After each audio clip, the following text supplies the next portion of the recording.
excitement level for the game tomorrow to get to host another game? I mean, it's not something that happens for the Iowa soccer program real often. So just kind of your thoughts on getting to host again. Yeah, it's been a great season. I think we've talked a lot about at the beginning of the year about trying to break the season into multiple phases, and one was non-conference. Get through the non-conference. We had goals that we wanted to accomplish. Certainly wanted to take full advantage of home field. Whenever you can control home field, you can rack up points. Biggest one was to try to be able to be solid on the road and be on the away games, and we've been able to get through a lot of those phases, accomplishing a lot of our goals. I think ultimately we all wish we, maybe had one or two games back in the Big Ten to be able to get a chance to be able to, win a conference, title. But we've been really consistent, and I think consistency is kind of the backbone to success. And as it started looking like we were going to host, and now it was just more of a 2 or 3 seed, it was exciting to be able to kind of reflect back on the season and the commitment level that we've all given to each other, and now it's time to focus on the third phase of the season, and that's postseason, because it's win and move on, or lose and be done. So we're pretty excited about doing that at home and seeing if we can maybe have break the record in terms of attendance as well. Macy mentioned that this is a little bit different for you guys. The last couple of NCAA tournaments, you've kind of been forced to win the Big Ten tournament to get in, and then it's a quick turnaround for the NCAA tournament. A little bit different with nearly 2 weeks off now. Just kind of how have you guys spent that time to prepare for the tournament now? Yeah, I think it's very similar to last year, but we spoke about this yesterday. It's a very odd feeling to lose your last game and then have to sit for 12 days. And, everyone's like, well, you get a chance to rest and recover. And we certainly have done that. Eliotto will be able to be back, and Kenzie Rolling's going to be, relatively fit. And we're, in some ways, be as healthy as we've been in a long time. But you also have to practice against each other for 12 days. And I think you start getting on each other's nerves. And you're just antsy to rectify the last game. So it has been a bit different. We've used it in a lot of positive ways, but we also wanted to, I didn't think we played that bad against Washington. We just didn't play well enough to win and control our fate. And, we want to get back out there and to be able to perform and play against somebody different. And I think that's a different excitement and growth.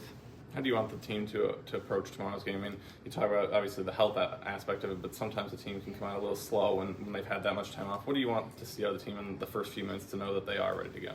Yeah, I mean, I think we've practiced really well in general the last 8, 9, 10 days, and I want them to be loose. I want them to be confident, and I want them to be aggressive.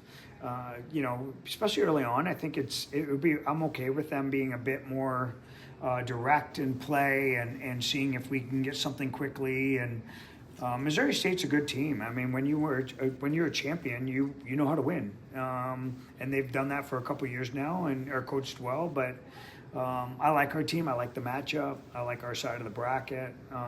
So I'd like them to err on the side of being aggressive and confident than hesitant and afraid. And I think that when you haven't had the blood flowing against somebody else, it can be a little bit slow starting, and I anticipate that to happen. And so we'll probably be a bit more aggressive, and direct at the first 5 minutes to see how it unfolds after that. You got an interesting stretch where before the selection show, you had about a week to kind of focus on yourselves, which obviously doesn't happen during the season. It's always getting ready for the next opponent. What did you kind of use that week in terms of what did you want to work on? What did you want to see from your team during that time where you could focus on yourself? Yeah, aside from getting healthier, we focused a lot on our ability to score goals, create goals, opportunities in front of goal.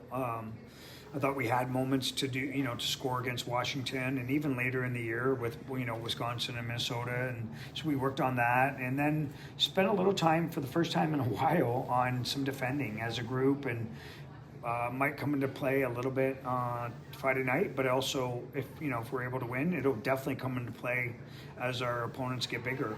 So we focused a little bit on that as well, and you can always get better on set pieces and PKs and things like that. So the details of the game is what we tried to focus on. And, we gave them some rest, asked them to walk away from soccer a couple of days here and there, and just to be able to just recharge the battery and have a bit of balance in their life. What stands out about Missouri State? I mean, I saw they swept the MVC postseason awards, one of 3 teams ever to do that. So obviously they have a bit of talent on their team. Yeah, I mean, I think they're driven by their front 4 players. They've got a couple forwards that have some pretty good numbers in terms of statistics. They're athletic at the back, organized. They play with a real collaboration and spirit. They fight. They're committed to defend as a group. That comes from their coach. They're coached pretty well. They've had some setbacks and some adversity in their program with both coaches and personal life, and I think they're very collaborative right now and playing for each other and playing as a unified group. And so we're going to have to break them. We're going to have to score. We're going to have to. I think getting an early lead will be important to have them come out and open up a little bit more.